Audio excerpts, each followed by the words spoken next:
Gavin Morris, the Lord Mayor of Newcastle. Welcome. Lord Mayor-elect at this point. Well, good enough. Almost there. Wow, my friend, it's been one hell of a ride. It's more like a rodeo ride. Yeah, very true that. I mean, must have been like a whirlwind. Just getting your feet under the desk. It's probably, it's so much to learn now. It's all about going forward. Yeah, there is a huge amount to learn, and I have an incredible program that has been structured for me, which is really quite incredible, and I thank Jeremy for that. So I've already gone into the office and met the team in there, which is very exciting, and there's some wonderful people already that I've been working with over the last couple of days. So by the time this is uploaded, there is so much that would have happened in between now and then. That's just a few days apart, so it's an extraordinary journey. Has there been a cavalcade in Woodbury, Taro and Barrow for you? How exciting is that? Thank you, Beresfield. One of our own. Thank you, Taro. I mean, what a result. And I am just so incredibly proud of where I come from. That has never occurred before, that kind of result, particularly for an independent. Yep. But it's the same right throughout all of the booths, all of the suburbs. But Ward 4, just thank you. I mean, I'm sure it has sunk in by now, but what was the feeling like when you actually knew, when you knew you'd won? It was so fast. We had the night organised at the Thirsty Messiah, so by the time I went home and had a shower and then got the family together and then we came in through the back door, there was an incredible energy, but there was an incredible energy with the volunteers from the get-go, particularly right throughout pre-polling. So they had never experienced an energy like that before. Yeah. So there was a lot that had done, worked the pre-polling booths before, and they had never experienced the positivity. It felt like even the man and women on the street, people were talking about it. Usually, for state, federal, but for a local election for a mayor, it was almost like you knew something was going to happen because people were going, "Who are you voting for?" And it was almost like people wanted that. If you said Gav, it was like, "Oh, good, because that's who I'm going to go." It was like that, where you don't usually get that to that extent.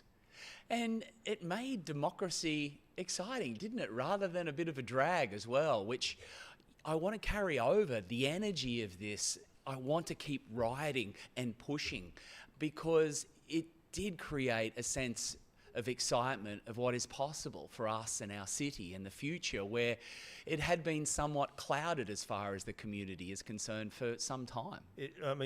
You won in a canter, but did you think in your heart of hearts that you would win? You knew it was going to be close, but did you think leading up to it? Because there was some dark times in that lead up in that campaign where you probably would have had a bit of doubt. Caney, the only person that ever knew along this journey of what a unique connection I had with the community was me. I was the only one that ever knew what happened when I go to the Probus groups, when I go to the schools, when I do my presentations in libraries, when I go to events.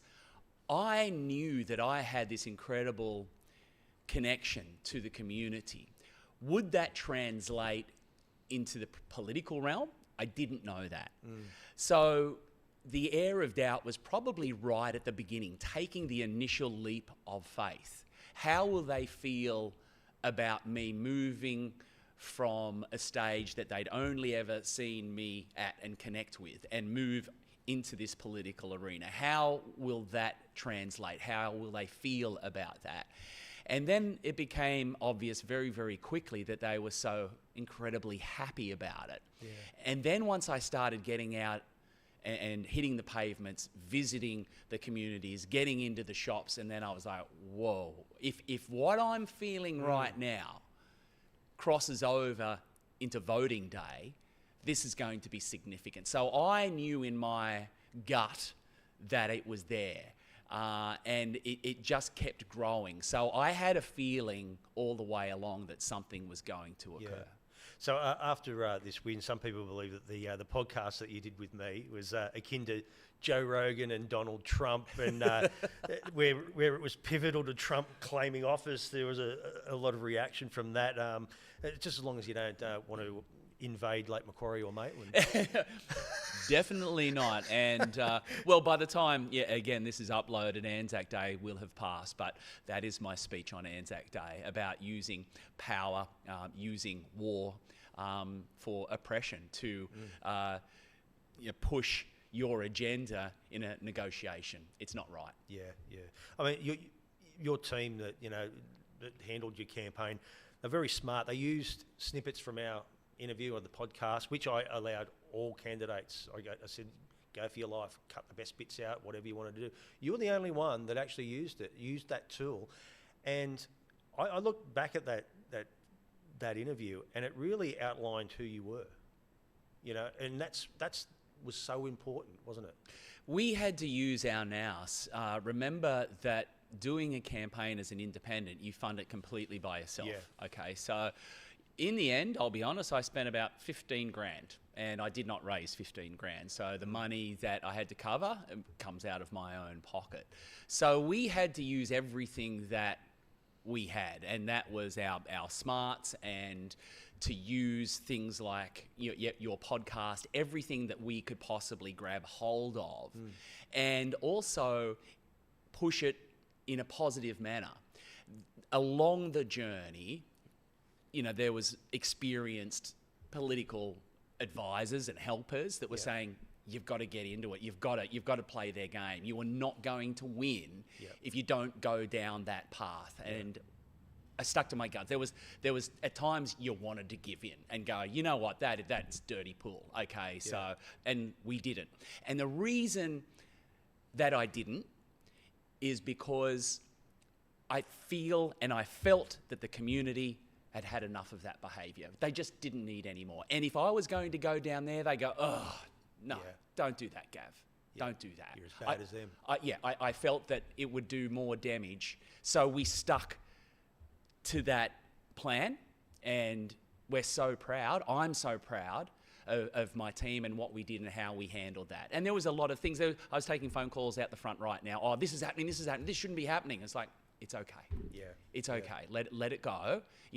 I can't be everywhere and do everything right now. There's not 5 of me, there's just me. And right now I'm here, I'm with you, I'm focused with you, and what's happening with that phone call in regards to that, let it go.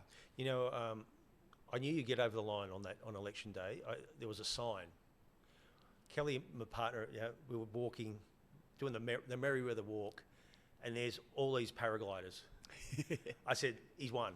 What are you talking about? Oh, mate, this is a sign. This is a sign. I was going to say, you'd be a busy man now just to get up in the sky these days. That would be, I think that'd be the best place for you at the moment, just away from everything. Absolutely. And it's just been onshore the last couple of days, and I was just going, can I get half an hour? Can I get an hour? But what about the whole pre-polling week? It was offshore in the morning. The surf was cranking every morning. It was perfect. And then by the time I got home, all the gliders are up flying, and I'm going, this is torture. You'd be up there like the mayor above the sky, sort of like Superman, looking at all the subjects down there, and people go, shit, we better not drop some litter, or you'll see us, But I suppose you'd also now have a lot of mates ringing you up going, we've got a pothole in our street. My son's best mate, he went, hey, can your dad fix a pothole out the front of my house? It's funny because when I had Mayor Laurie McKenna, the Central Coast Mayor, it'd be 6 months ago now, the same thing happened to him, where a mate of his rang up on the first week going, mate, we've got a pothole in our street, Anyway, he goes, oh yeah, I'll look into it. But what happened was that it got fixed the next day. And he goes, I did nothing. It was just on schedule to get fixed. Yes. This guy thinks I'm a genius from now on, but I never told him that it was already on the schedule. Yeah. You are a family man as well, and that's another thing too. That's going to be hard to mix this with that. And I know it's like an avalanche at the moment. You've got to get stuck in, but it's also about balancing it too, isn't it? It's really brutal on the family. It's really, really tough, and it hurts. And, we can see even, the behaviours with our daughter. she's frustrated, because we are both under a lot of pressure. My partner is an independent woman, and she wants to work, and she's not interested in being a stay-at-home mum. But Ellie, look, with that said, Ellie loves daycare, and she's very, very intelligent, and she needs that stimulation anyway. But balancing that when this life is crazy, and even tonight, she said this is just never going to stop, and I said it will. Well, I was about to say, and I was going to ask you in the first podcast, and I left Surrey out of it to respect, but leading into this, you must have sat down with her and said, this is going to be totally different to what we've ever imagined. How did she react to that? Obviously she was on board with it, but the fact that you're like a wanted man now is like you can't even. I mean, you have a face, you have a profile anyway, but now you wouldn't be able to go to the shops without someone saying something. Oh yeah, definitely everything. It's difficult to go out to eat, and everybody wants to say, well done and congratulations. Which is great. It's fantastic. It's incredible. But yeah, you're right. I cannot hide in this town anymore. Yeah. I mean, what's the decision you're prepared to make in, say, your first 100 days that might upset a few people, but you believe it's right for the city?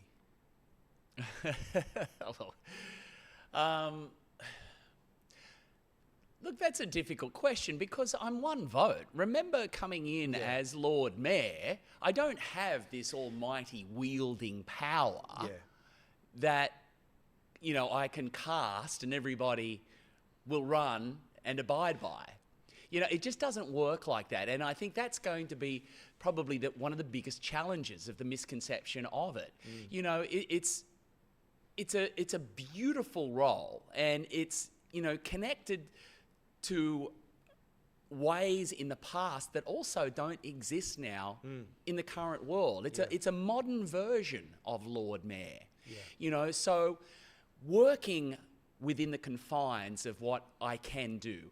What I can do is negotiate and work positively and talk to everyone. So to get your ideas and your thoughts. There's no point of me coming up with a Lord Mayor minute knowing that there's just no way in the world anyone in that chamber is going to vote to get it through. Because I suppose that's the thing too, is that you've told people, in the campaign that you're going to do it your own way. You're going to do this, do that, but you can't physically do it just with one person. And I think that's what people need to also realise too, is that don't be disappointed if things aren't going to change in an instant. Yeah, and I have said, and that's why I never came out with this big policy thing going bang, bang, bang, I'm going to do this, I'm going to change this.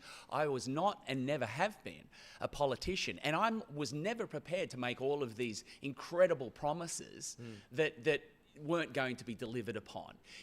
Everything that I put in there in those policies is what I will be working for and fighting for and delivering and negotiating and talking to Jeremy, talking to the other councillors.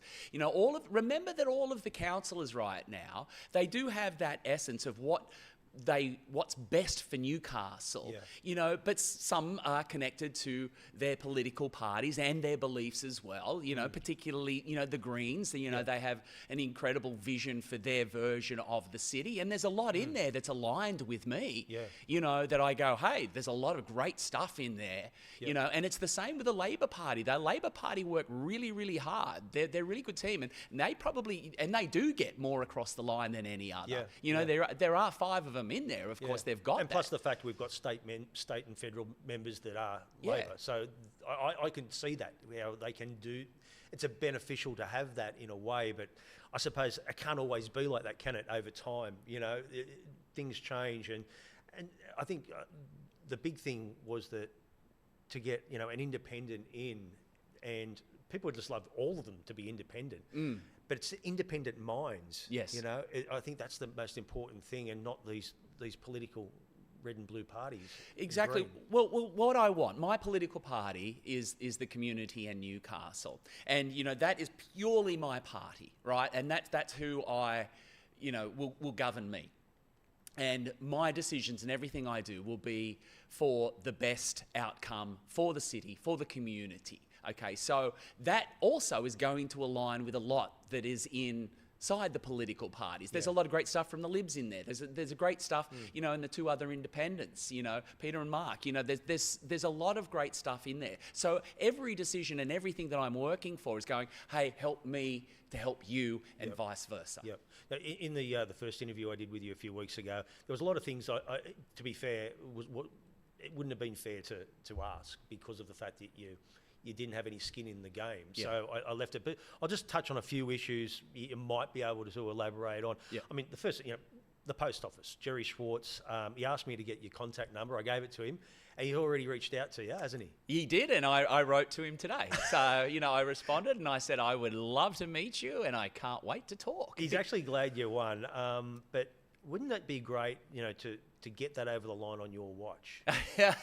Well, that's what I want to do, you know, and that's what I'm excited about. You know, this whole part of the process is getting very addictive, and I can see why, you know, politicians do love it, you know, because you can genuinely make change. Yeah. There's a lot of hardship through choosing to do this. You know, it is not easy, but, you know, we have the power to make genuine change and to carry over what you believe in, whether it's aligned with a political party or whether it's not. You know, you have the opportunity to push something towards your goals. And my goals are the city and the best we can do. And through time, I believe that this will fall into place because I am genuinely here for the right reasons. Yeah.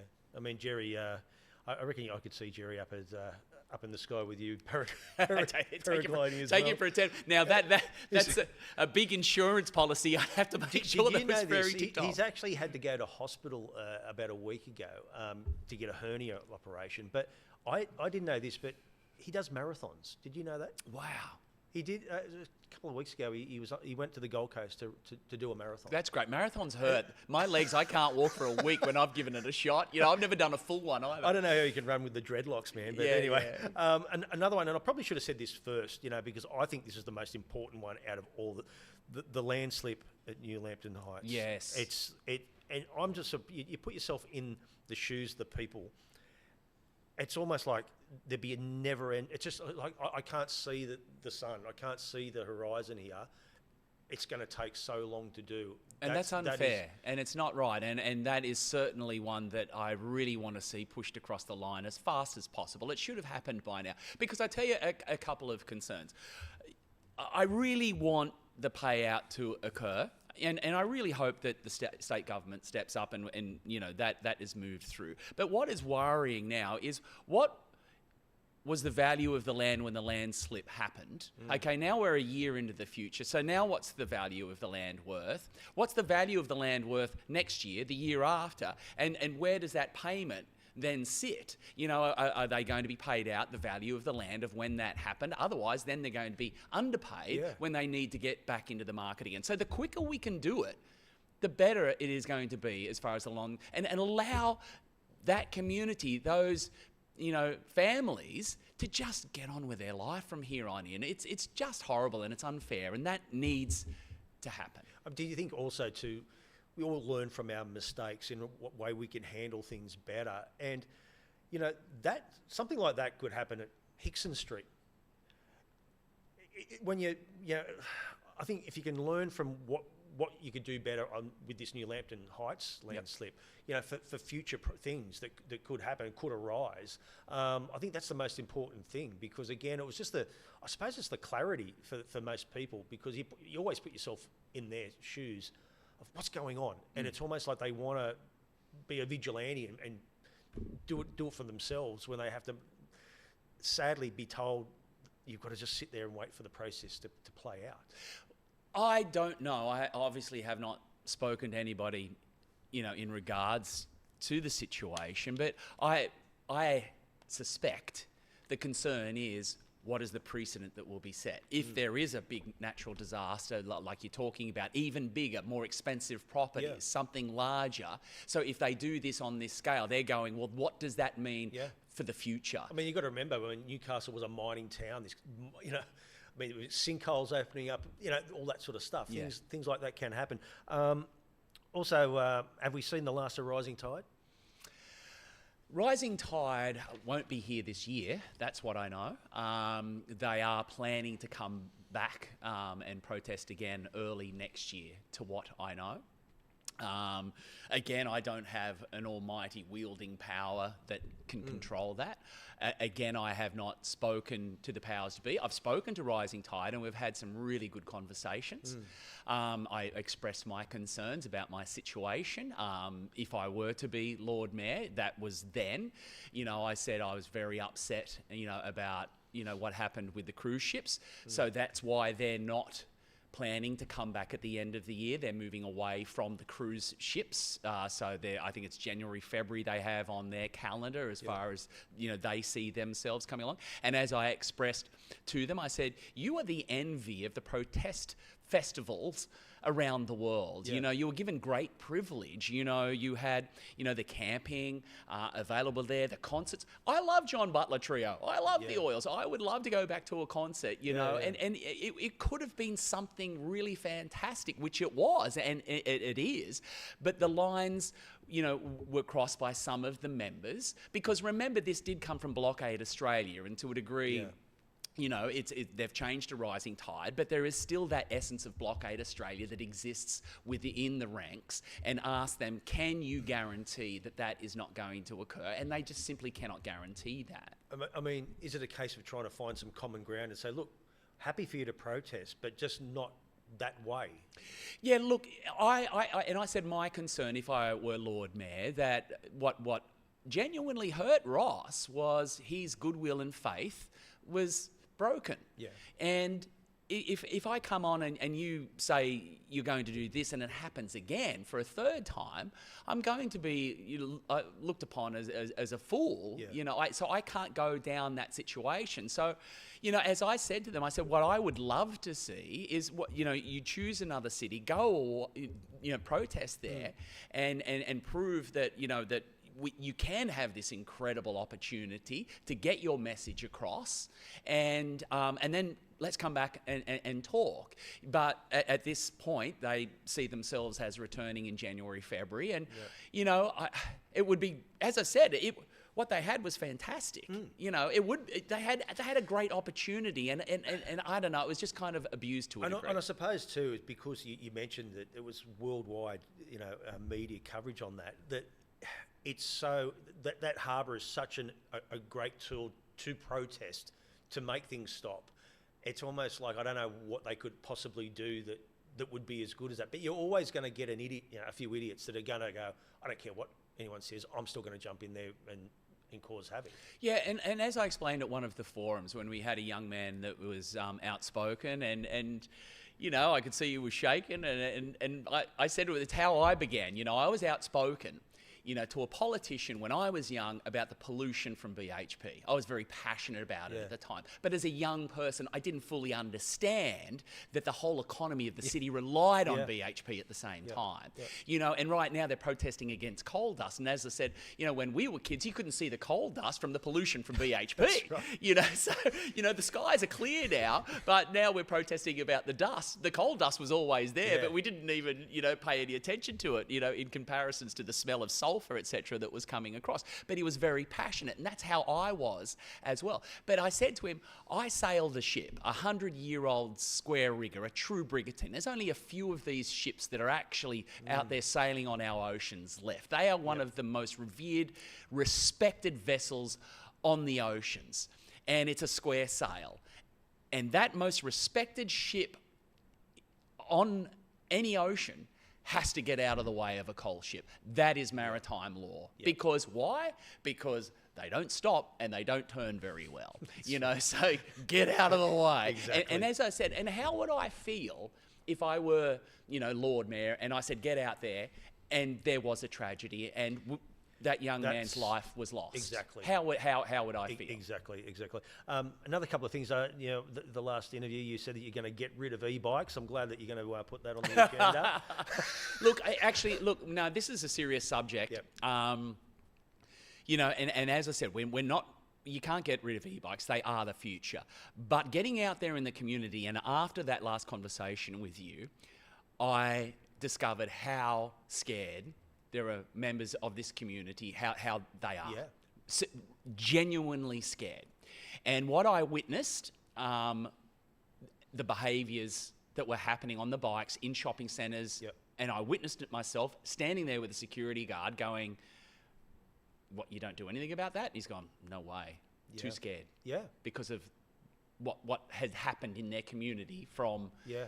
these young gangs, these young boys, and how they fight back. Yeah. And I brought it up with Yasmin Catley. She gave me a call and said, we want to have a meeting. And she said, we haven't met yet. And I said, well, we have. We met at the Polar Plunge, when we were raising money, down there. And we were with the police minister at the time. And that was the day that they came out that, some of the legalities were going to come out, in regards to e-bikes. And I said, wow, how are you going to police that? And they were like, yeah, exactly. Yeah. How? And I suppose that meeting could also morph into the Beaumont Street, issues as well. Yeah, well, that's a big one. I was just out the front there, trying to talk to Joel, from the Greens, because the Greens have, some very strong views in regards to CCTV. They, are really worried about the data, the collection of data, and the use of that data, etc. And then you've got the Libs like Janet Barry, who just wants, the CCTV, put up there. So, again, that's a negotiation that I'm going through at the moment. I just think with that CCTV, I mean, at the end of the day, I've spoken to a few times with the different candidates. I just think you capture it, you arrest the people, nothing really happens. It's like a cycle. When these people are on drugs, they're going to still do the same thing if they're still on drugs the next day, as soon as they get out of jail, even if they do go to jail. I just think there's got to be more. I mean, we're talking about some sort of free food truck or van or something that's parked near the station, and they believe that that's the reason why people are coming off the station for this free food. Move the free food or do something different. But I just think that's a basic sort of thing from a layman in the street looking at it. CCTV cameras. These tap-on, tap-off things, I just don't think that's going to work. Look, I think at this point, I think there has to be a trial. We have to find out what works, if it works, and look at the results of that. And as I said, I haven't had a conversation. We're supposed to have it today, but I've just been so, caught up in meetings. It's really hard. So, again, by the time this goes away, I would have had the conversation. But I think we have to give it a go. But I understand, the use of, the collection of data and privacy and the concerns of the Greens that it is getting too big. Yes. I understand that. But the reality is, our mobile phones are dumping so much personal data. Mm-hmm. If you don't like CCTV in the street, well, then don't carry a mobile phone, because that mobile phone is collecting more data about you and your life than you will ever know. Absolutely. Also, you could you get on those guys with the medium strips of the grass too, by the way. Look, that is driving me absolutely bonkers, and I really hope that we can see something, and that's something that I'll be discussing straight away. Just the other day, I was, the 9 ways at Broadmeadow, on the road going towards Beaumont Street, there's the bottle shop on the corner. I'm coming from the race course, turning right. The grass is this high. I know, and that means 2 months. And actually, I could not see the car in the inside lane when you have to go out. Agreed. And I just don't know. I mean, and once you see it, you can't unsee it. It's everywhere. But that's the thing too. It's obviously a private contractor that's working for the council. It's not council people. But the contractors need to be pulled in and say, "What, lift your game?" And I'm telling you, it's not just Newcastle. Lake Macquarie's the same. I don't know what's going on, but just people come to the city and they see weeds coming out everywhere, and not just little ones. I'm talking. And we need that. And look, this is a beautiful moment I had when I was at the Taro Community Hall, which was back of the school that I went to at Our Lady of Lourdes. One of the voters walking out worked with my dad, and he said, "Oh, how's your dad? Dad drove dangerous goods, so he was with Caltex." Yeah. And he said, "Oh, mate, your bloody dad, he's what a man, what a great guy. And he said, what about when you got in his truck? His truck was always meticulous. He was so proud of his truck. And he said, in your home, remember the home you grew up in, Woodbury? He said, out the front, your grass was always spot on. He had the flowers and the gardens on it.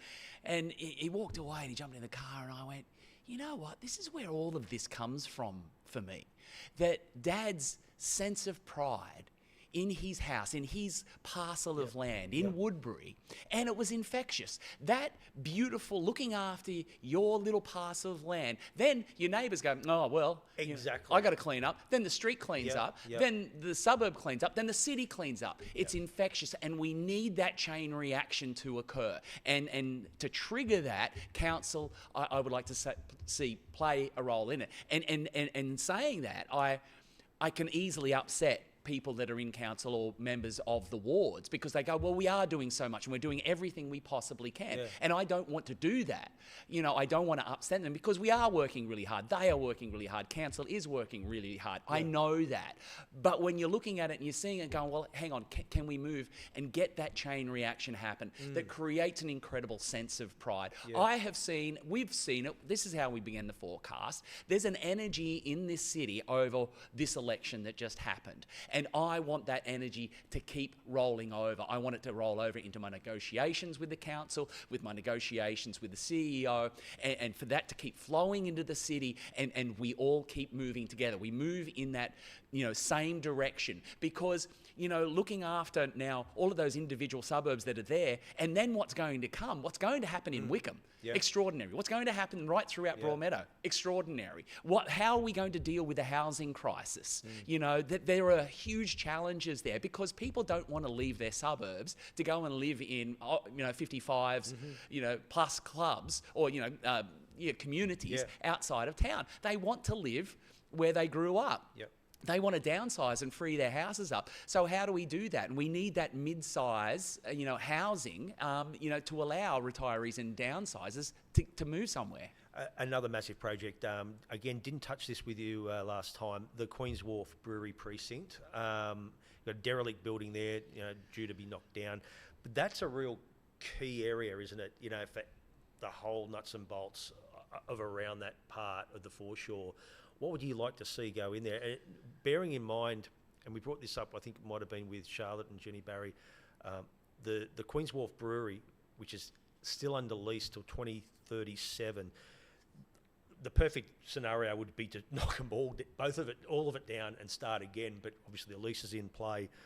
But what would you like to see? And look what the Sydney fish markets have done. Down in Sydney, it's like a real centrepiece down there. What do you reckon? Well, firstly, I hope we've made the right decision in demolishing. Could it have repaired and just got it back up? It sat there for a long time. There's a lot of money in, you could have leased it out for 6 years. It's nearly 6 years. Yeah. And that's what people have been coming to me saying, ask the question about this. Why couldn't they have just fixed it? And some money could have been coming back into the council instead of just sitting there. Well, yeah, so firstly, I hope this is the right decision, because the next concern is that it is going to come down, and then how long is it going to take before we get something back up? First of all, getting the ideas, the plans, what do we want as a city? Then everybody agreeing on that, because obviously, it's the whole process of choosing what we want there as a city, then pushing it through, getting it approved, going on display, and then being built, and the cost and the time. How long until we have something there that we are proud of? And I want something there that we are really proud of, and something that just connects to the city, accordingly. But I'm really worried about how long this is going to take. You'll be going ahead with the local pools, matching the $2 entry fee, and looking for extended hours to some of them? Yeah, absolutely. And I hope, and I really want the community to support us on this one. I think I really want you to use the pools, and I think that's really important for a lot of points, for physical health, mental health. I really want to see, the petition's been going really well for Mayfield to get that and trial that. 24, not 24 hours a day, but, all year round, right throughout the winter. I think when it gets in people's psyche that it is open, it's when people go, oh, well, let's go. Charlestown's a great success. Yeah. How many people in the Newcastle LGA drive to Charlestown Pool to do their laps? Yeah. Mate, it's that busy that when I go up there, which I do regularly just to jump in and get wet, you've got one lane. The public's got one lane, and it's laps going to go. These guys must be making a fortune out of these lap runners, you know. But the water park in the foreshore, I spoke to Ross Kerridge before the election, and somehow we got onto the water park. He said $25 million on the foreshore. He reckons it's sort of been somewhere like Heaton Park at Jesmond, somewhere where everything goes to the top of Newcastle. It's like this privileged area. You'd like to see things like that going more to the burbs. Oh, look, a park like that would be incredible. Somewhere like Jesmond, Wallsend, Lambton, somewhere that was centred and had free parking and easily accessible to families, But it's there. It's done. We're not going back now. So, there's no point going on. It is going to be quite spectacular. What bothers me about it is paid parking for families. That's always going to eat away at me. And look, when I travelled Europe, I travelled with a lot of different people, and one of them was a young architect, and his tour of Europe was to look at buildings. And I was like, oh, right. So you're just going to spend the day walking around looking at buildings. You're like, I don't want... You need to get new friends, Gav. Yeah. I was like, oh, well, I want to tag along, right? Because, I never kind of thought that but it made sense, didn't it? Europe, because it's got so many beautiful buildings. And, and he had this map of all of these architects, these famous architects that we were walking around the city to look at their building. Yeah. And so that's where I learned to appreciate architecture and take a building in. And in New York, there's some extraordinary high-rise buildings. I mean, just, wow, man, that is a piece of art. That is extraordinary. And when you start taking that in, I appreciate buildings and architecture. Yep. But I have a hard time with that. But you see, even the top of Newcastle, I love the way that they've sort of kept a lot of the heritage in some of these high-rises in the mall and all that sort of stuff. And you go down Hunter Street, you see at the top, you see this architecture and you think, I don't think we could actually do that these days. Oh, definitely not. It's so expensive. No, and incredibly expensive. Look, just trying to do a renovation of a house, the prices now, in comparison to a number of years ago, the quotes that you got... It's insanity what it costs now to build a building, so it's getting harder and harder. And all of the quotes, and there's all buildings, I've already seen numerous buildings, that had quotes, 10 years ago that you couldn't build half the building at that cost now. Yeah. V8's dead in the water? Yeah, it is. I've spoken, to Mark Warburton. I had conversations right at the PC CEO of, I think he's changed now, and spoke to Supercars.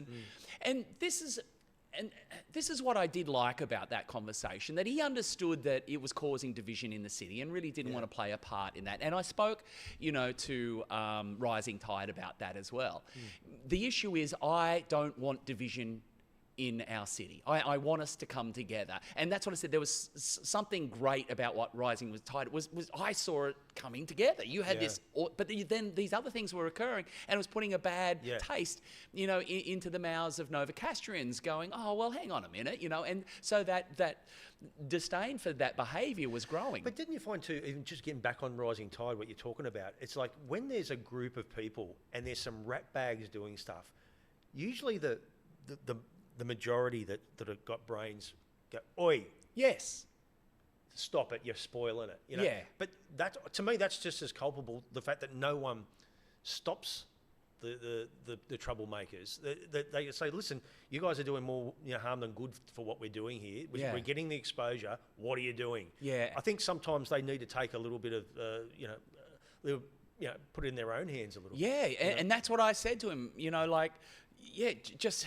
Can you guarantee this? And he just simply said, no, I cannot, and I hope so. But look, Supercars, it needs a very strict criteria, right? First and foremost, a great track.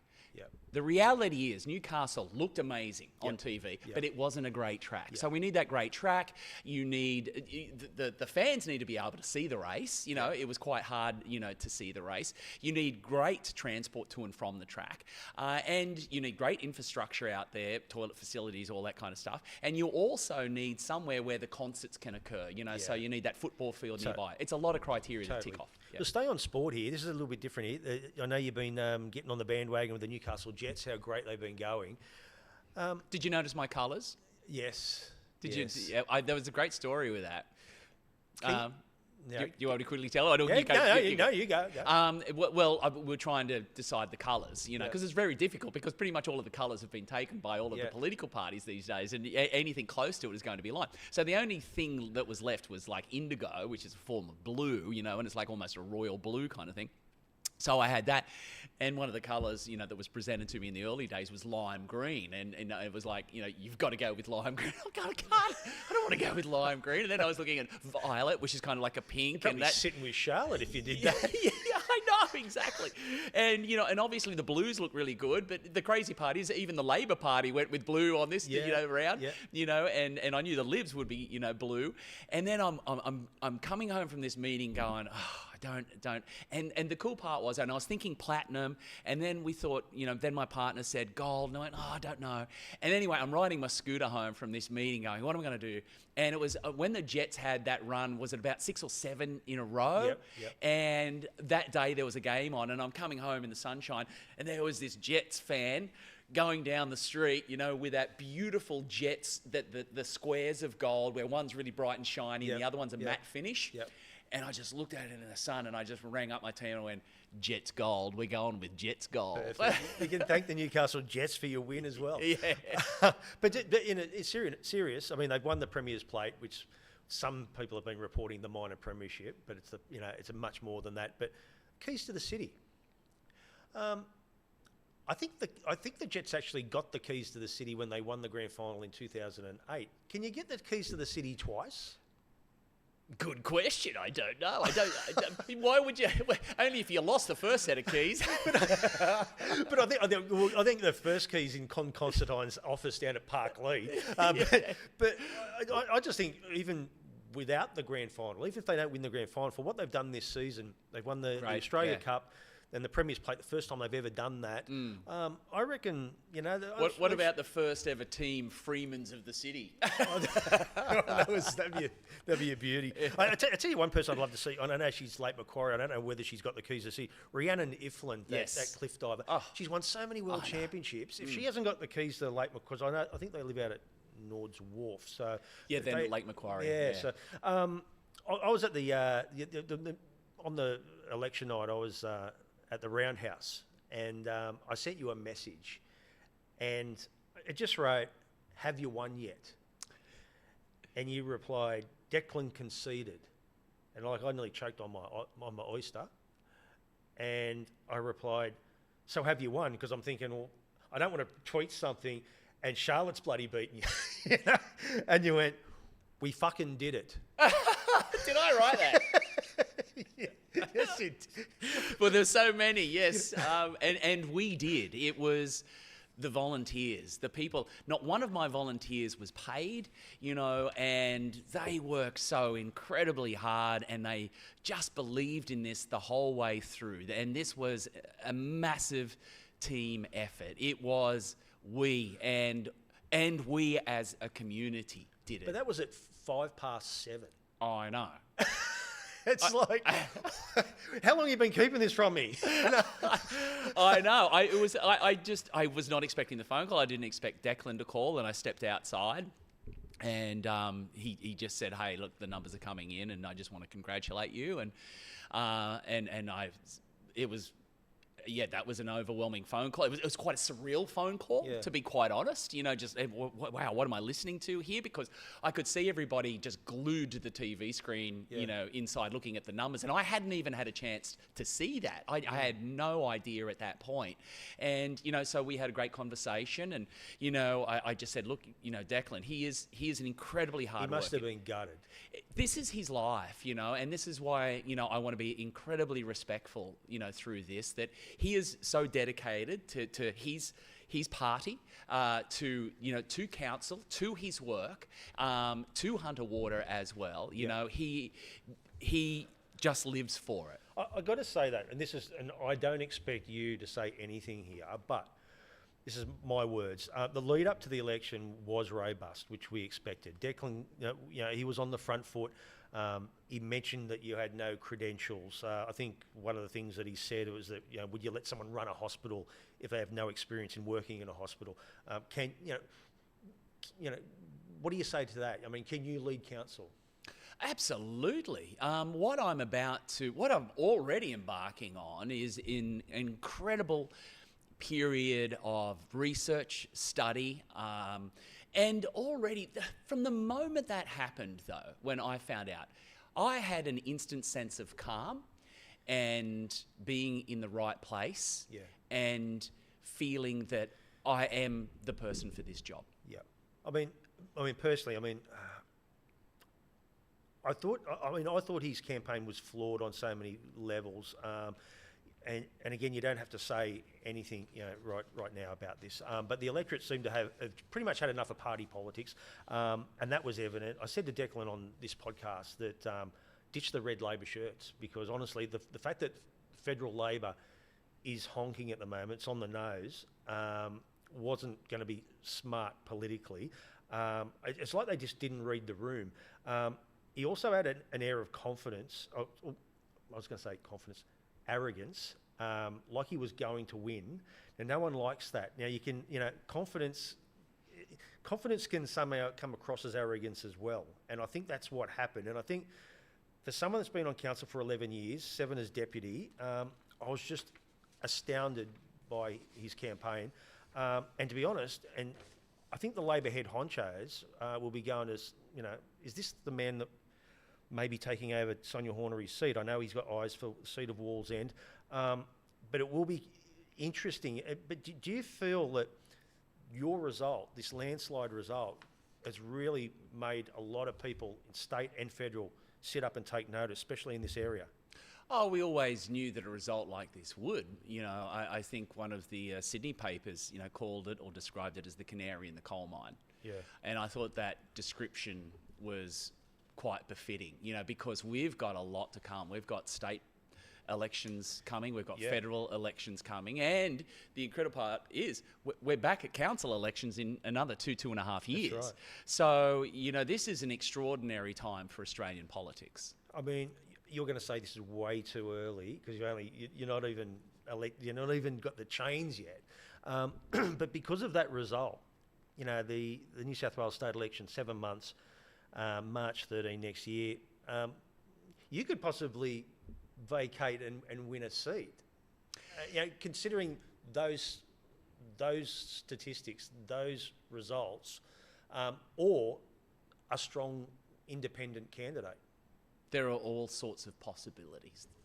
That's all I'll say on that. It was a landslide, but I've got to say, those figures were phenomenal. You addressed council staff, as you mentioned before. Were you nervous? Because it's a very tight-knit sort of office in there, and there's, a lot of times people that work in offices, they don't like change, do they? And did you feel that there was you're worried about, after what happened with Ross, that they were going, oh, this could be another Ross? Yeah, I think they're excited about change, to be quite honest. I have felt just very at home and comfortable. Yep. I went straight in, which was really, really funny when I went in there for the first time. The lady on reception didn't know who I was or recognise me or something, which was pretty funny. And she's just gone, oh, you're like, who are you here? And I'm here to see Jeremy. Oh, okay, just can you take a seat? And the guy next to us just looking at her, and she's going, hey, he's the Lord Mayor. And she's like, oh, yeah. You're fired. And anyway, she's like, and then the girls from the call centre came out. They went, oh, do you mind if we come in? And went in and met all of the girls. And there was just this awesome feeling of excitement. And that's what I want to bring, that I know how good, the people are inside that council. They are some of the best employees, workers, planners, anywhere, in the country. And, now that they've got stability, and everybody needed that, you know, the whole place, and including the LMO, you know, it is so looking, which is the Lord Mayor's office, you know, is looking forward to having stability back in and a new beginning. And that's what I said. I'm not New Atali. I'm not John Tate. I'm not, you know, Jeff McCloy. I'm not Ross Kerridge. I'm Gavin Morris. But do you feel the fact that, you know, Ross did endorse you, and let's face it, he didn't endear himself to some of these people in the office, that there was that worry, you know, even before you won the election, there was always going to be that worry that, you know, he was on the front foot with you and backing you all the way. But at the same time too, you're knowing, I've got to step foot in an office that hated him.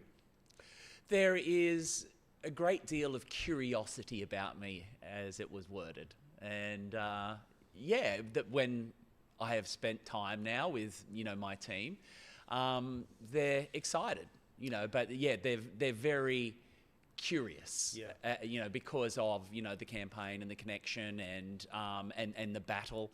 And I thought the campaign that we presented, you know, they watched with great intent. And, you know, there was lots of hints about how I would lead if I had this opportunity. Yeah. I mean, you know, Jeremy Bartham, I know that he comes under a lot of, he's had a lot of criticism in the last few years for certain things. I know that Paul Murphy's not a big fan of his. He got on Facebook the other day and said, could we get the 10,000K plus per week general manager of Newcastle Council to sign a stat deck stating that he had nothing to do with the letters to the Herald? The ratepayers are still waiting answers from him. You're always going to get those people still throwing mud. He's in that tough position, isn't he? Because, again, another mayor he's got to deal with. Yeah, absolutely. He's got a lot to navigate, as I have a lot to navigate, and that is the game. Well, I was going to say, but are you hoping that they're still not playing a game? I got sent a message tonight from someone in the know that said that regards to Ross, that, you know, Jeremy chose the staff in Ross's office that was part of stripping Ross of the delegations. He had no say, and Jeremy put his people in there. I don't know. Hoping that that's not happening. I don't think that's quite true. I mean, you know, who I'm working with at the moment was employed by Ross, so I don't think that's true. In regard, I suppose, a quote from a famous soccer manager, Brian Clough, and I think when you sort of get in there and you want to make decisions first, he said, when you sign to manage a club, you're at the most powerful. Right from the start, they signed you to do a good job, clean the deck if you have to do it, just make it work. After that, you're at their mercy.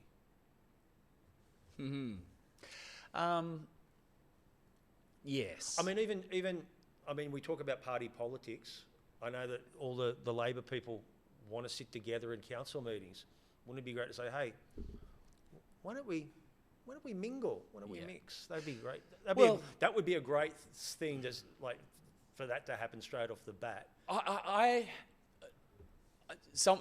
One of the things that I responded with a lot of these issues and a lot of talk and a lot of chatter, you know, what is true and what isn't, you know, because when you're inside an organisation, you know, it's very difficult, you know, to talk about certain subject because you simply can't. Yeah. You know, and it's the same in the media. Once you're locked into a contract, and I remember I'm about to be locked into a contract as well. You know, so, you know, I'm going back, you know, into that realm again. So it's really hard when you can't purely defend yourself over something. You just have to let the gossip, the talk, the stories, whether they be true or not, run their own course. When, you know, that is probably one of the most frustrating parts of the business, not just that business, in the media as well. It's the same thing. You're just looking at stuff and it's just simply not true. You know, but there's no point in engaging. You know, you have to just let it run its course. So, you know, it is a real. What do I say here about this? You know, but well, it's simply what I said before, that everyone has to work together. So that's what I was getting back to. That I hope that through this and that election result simply triggers a natural recalibration. And I think that would be the best result for all of us. as a city, as as a council, that it's just and I honestly feel so far that's already happened. How I am being treated already, and the induction plan for me is really hectic. This is going to be an insane 6 weeks for me. It's full on. We spoke about the airport, the board.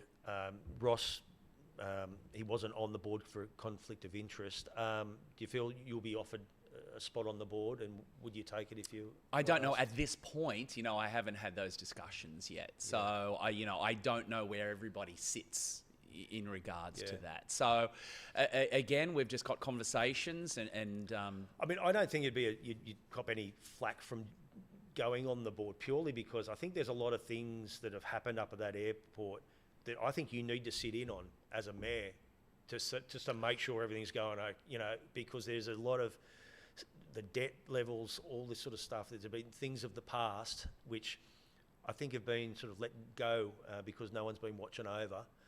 I think you need to be on that board. Don't worry about how much money you're going to cop extra. I think it's a necessity that you sit on that board. I think there's a number of things that I feel are important. First of all, first-hand accounts, in between, the Mayor of Port Stephens, the Lord Mayor, and, CEO of the airport and the board.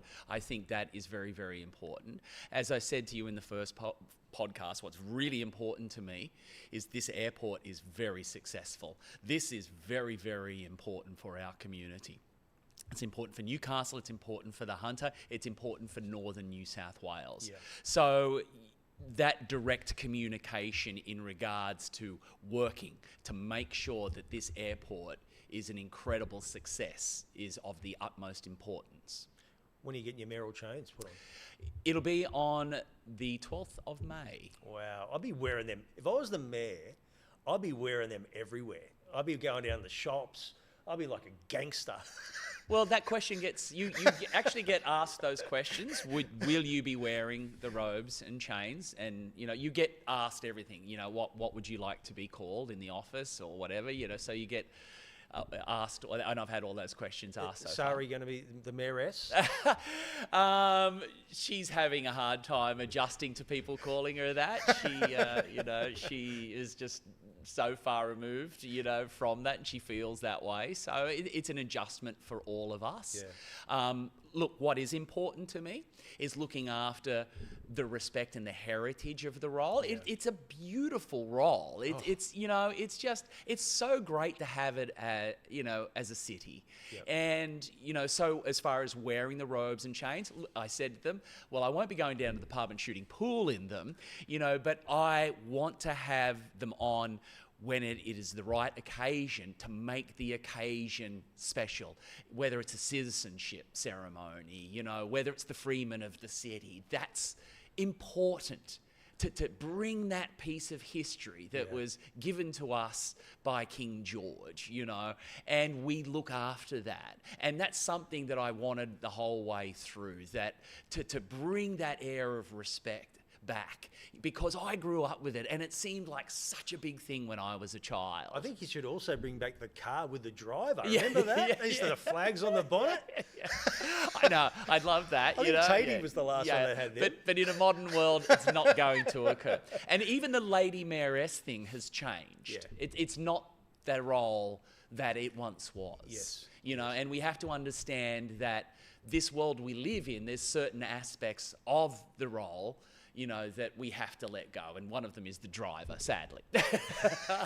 And just finally, you do your weather reports. They're still going to be going, and you're also on 2NURFM radio on Tom's breakfast show.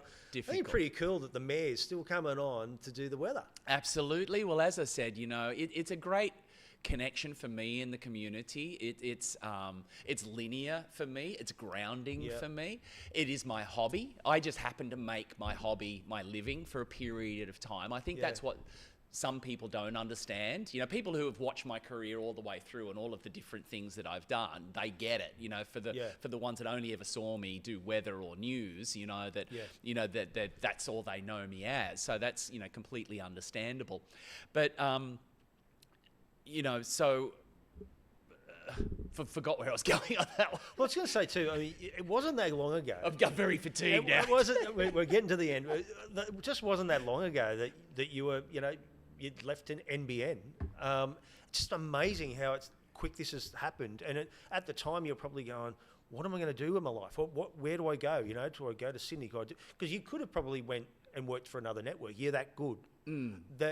But you love Newcastle and you've stayed here, and that's probably, I think, well, not probably, it's helped you be where you are right now. Well, look, if you go back and if you look at my very first interviews and what I said from the second that I was made redundant, that I was excited about what is out there and to be fulfilled. And this is what I've said about from the moment that it was obvious that this is going to happen for me, it's felt right. I've felt that at home, at peace, at calm. I felt chilled. It's been weird. People even picked up on it on the night. My volunteers were going, I thought you were going to be just like so excited, so over the top. You were just like so calm about the situation because it just felt so right. It's kind of strange that everything that I have done, throughout my life is now to this point, this catalytic moment. It's incredible to be here, and it all makes sense. To live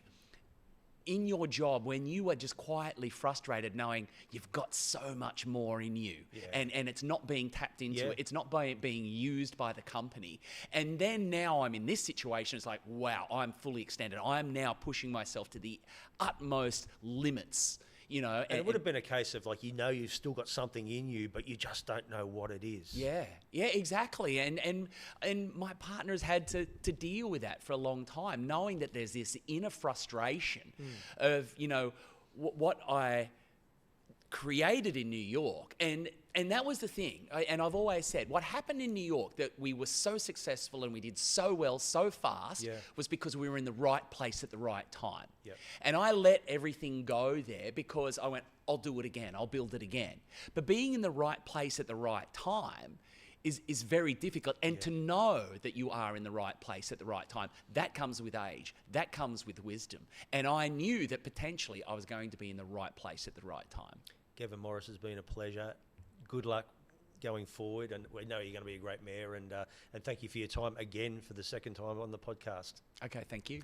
Thanks, Gav.